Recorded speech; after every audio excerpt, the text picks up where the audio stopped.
NATO's red line moment, when warnings turned into targets and the balance shifted.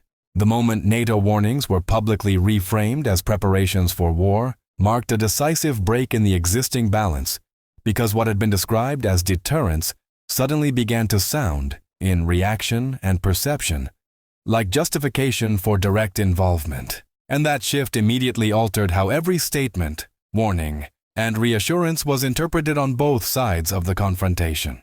What happened next matters because Russia did not respond with ambiguity or diplomatic cushioning, but with a direct accusation aimed at the leadership of NATO, framing recent comments as manufactured excuses designed to legitimize a military step that Moscow has repeatedly defined as unacceptable and escalatory beyond any previous threshold.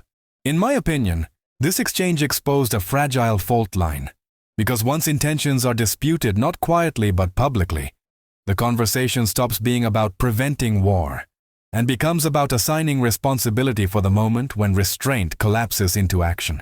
Leonid Slutsky's reaction was not framed as speculation, but as certainty, presenting the idea that potential European troop deployments were not hypothetical safeguards tied to peace, but deliberate pretexts constructed to normalize NATO's physical presence inside Ukraine.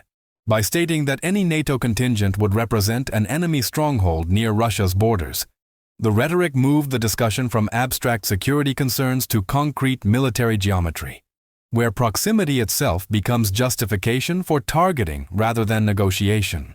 This is where the psychological shift becomes clear, because once something is labeled a legitimate target, the space for diplomatic ambiguity narrows dramatically, and every future move is evaluated through a lens of imminent confrontation rather than strategic signaling. The insistence that such deployments would prolong the conflict rather than resolve its causes reframes the entire peace narrative, suggesting that what is being sold as stability is, from Moscow's perspective, a mechanism for entrenchment and expansion of the war's scope. Earlier reassurances from Russian officials that there was no intention to attack the European Union or the United States-led alliance were meant to cool tensions, yet those statements were immediately overshadowed by claims that NATO itself is preparing for war. When Russian leadership questioned how NATO could insist it was being targeted while not officially designating Russia as an enemy, the contradiction highlighted a deeper issue of trust erosion rather than simple policy disagreement. This contradiction matters because security strategies are not only documents but signals, and when those signals are interpreted as hostile regardless of wording, the stabilizing function of formal language begins to fail. The situation grew more complex as political dynamics entered the frame, particularly accusations that European elites openly supported one side in United States elections, while previously condemning alleged foreign interference without evidence. By bringing electoral politics into a military discussion, the narrative expanded from battlefield risks to systemic distrust, implying that strategic pressure is being coordinated across political, informational, and military domains. The suggestion that upcoming congressional elections could shift leverage against the American president reframed current actions as anticipatory rather than reactive, driven by expectation of future political realignment rather than present security threats. From this perspective, warnings and rhetoric are no longer isolated reactions, but investments in a longer timeline, where influence and pressure are expected to pay off later. The Russian president's assertion that such actions would inevitably trigger unprecedented escalation served as a clear line of demarcation, warning that the conflict would be elevated into a completely different category if these boundaries were crossed. This warning was not presented emotionally, but instrumentally, emphasizing consequences rather than outrage, which makes it more unsettling because it signals preparation rather than impulse. Arguments dismissing the situation as a tactic to raise insurance premiums or generate fear were quickly followed by the blunt assertion that responses would follow regardless, reinforcing the sense that the cycle of action and reaction is already in motion. Tensions surged further when Mark Rutte warned that Russia could attack a NATO country within the next 5 years, because this claim reframed the conflict from regional containment to imminent continental threat.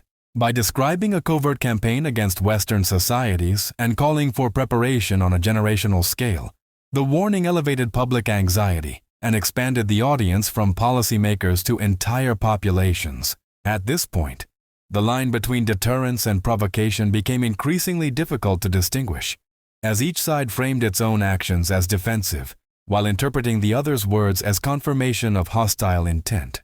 The escalation reached a new psychological threshold when senior military voices in Europe began to speak not just about preparedness, but about societal participation, signaling that the conflict is no longer framed as distant geopolitics, but as a shared burden that could reach into ordinary civilian life. When Britain's top military leadership warned that more citizens may be called upon to serve and potentially fight, the language deliberately widened the circle of responsibility, transforming security discourse into a matter of collective endurance rather than specialized defense planning.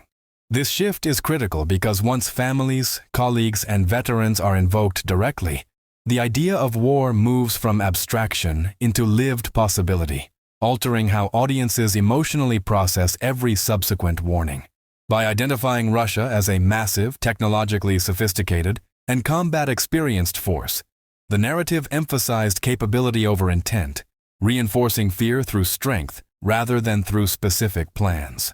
The repeated insistence that the threat faced by the United Kingdom is no different from that faced by Germany reinforced a sense of shared vulnerability, flattening national distinctions in favor of a single European risk profile. At the same time, the argument that society must be made aware of the risks in order to justify costs reveals a deeper truth, because public consent becomes a prerequisite for sustained deterrence and rearmament.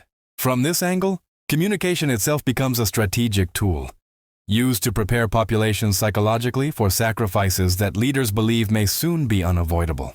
Claims that Russia seeks to challenge, limit, divide, and ultimately destroy NATO elevated the conflict into an existential frame, where compromise is portrayed as weakness and caution as denial.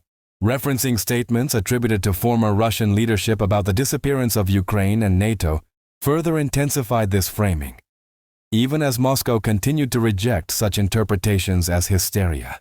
This clash of narratives demonstrates how each side constructs meaning not only from actions but from words, selectively amplifying statements that support its own strategic storyline. Meanwhile, diplomatic efforts by the United States president to end the war unfolded under growing rhetorical pressure, making negotiation appear fragile and potentially incompatible with escalating public warnings. The contradiction between calls for peace and preparations for a generational conflict creates cognitive dissonance, leaving audiences uncertain whether diplomacy is a real path or merely a parallel process destined to fail. As rhetoric hardened, the traditional logic of deterrence began to erode, because deterrence relies on predictability, while this exchange thrives on ambiguity and suspicion. Each warning, denial, and rebuttal incrementally narrowed the margin for misinterpretation, paradoxically increasing the risk that a misread signal could trigger irreversible action. The perception that lines are being drawn in advance, rather than negotiated in real time, reinforces the sense that momentum itself is becoming a driving force. In my opinion, this is the true turning point, because once escalation is anticipated and normalized in public discourse, restraint starts to look temporary rather than foundational. The repeated emphasis on readiness, sacrifice, and inevitability reshapes expectations, conditioning societies to accept outcomes that would previously have seemed unthinkable. As Moscow dismisses Western warnings while simultaneously defining new red lines, the space between deterrence and provocation continues to shrink. What happened here is not just an exchange of accusations, but a redefinition of what stability means, shifting it from the absence of war to the management of constant tension. If there is one consequence that stands out, it is that the balance no longer rests on trust or shared understanding, but on the fragile hope that each side still recognizes the cost of crossing the next line. A question that remains open and invites your own reaction, interpretation, and engagement.